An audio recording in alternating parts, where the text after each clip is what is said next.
It's funny that you mentioned identity because this is one of my favorite topics and how we move through the world, right? Like how do you carry yourself? How do you see yourself? How are you perceived? All these things. So you mentioned a few different attributes of you, you know, Indian, American, female, other things like that. What do you lead with? What do you feel like as you move through the world? Which one of those do you think? And I know it changes and it's all those things, but I think it's whichever one like serves me best in the moment. I'll be totally honest with you. Like whether that's creatively, you know, sometimes I'm tapping into a story or I'm really like when I'm trying to develop something, it's the woman side of me, you know, that's connecting with that, you know, and relating to. I don't think these things are like separate by any means, but you know, and sometimes it's the Desi side of me, sometimes it's the millennial side of me, sometimes it's the, you know, the person who was half raised in another country side of me. Right, because you spend a lot of time back and forth between Mumbai and LA. Yeah, exactly. So, you know, in terms of creatively, it's whatever aspect I need to tap into for whatever it is I'm working on. And then honestly, like strategically too. Like, yeah, no, that's why it's like, you know, we exist in this business. We know the limitations of this business, and we know that there's always like a flavor of the month, you know, whether it's, you know, like we're going to champion women's stories or we're going to champion people of color, or it's like the, you know, century of India or whatever it is. I'm like, whatever is going to get my shit made. Sure. Can I say shit? Yeah, you can swear. Okay.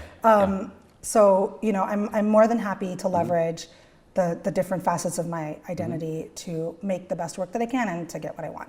Okay. No, that's the answer I was kind of looking for. Like, I mean, in terms of, you know, because I know we're all everything, or, you know, it's always present, but that said, I think we can lead with different things depending on what the industry wants. When you are going to do a documentary or a narrative, you're going to tell a story.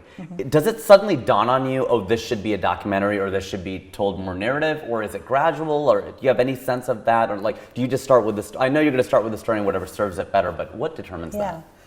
A lot of it is instinct. There's sort of like a bar in terms of what the available material is to make a documentary, because you're dealing with things that exist in the world. You're not like just writing it on the page and then, you know.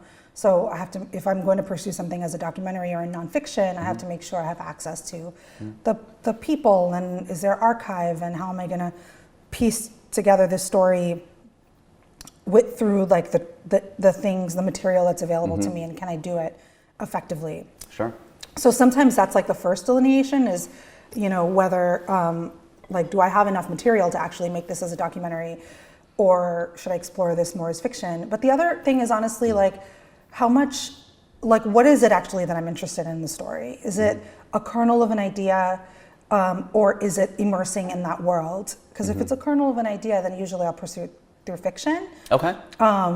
Or if it's like a topic, you know, then I'll explore it through fiction and character. Because everything that I make, I don't make films on topics, you know, I make everything about characters and about the things that we can learn through the journeys of okay, that's people. An important, through line in your work then. Yeah, because a lot of people, they take a topic and they deep dive into that. You're saying it's more, in St. Louis Superman, it's more this man's journey. Exactly, and then what can we learn about, you know, politics and mental health and, you know, the struggle for Black liberation and all of that, like through that journey. But it never starts with a topic for me. It's really more of just like a character or a person. The human side. The human side of it, that draws me in. So.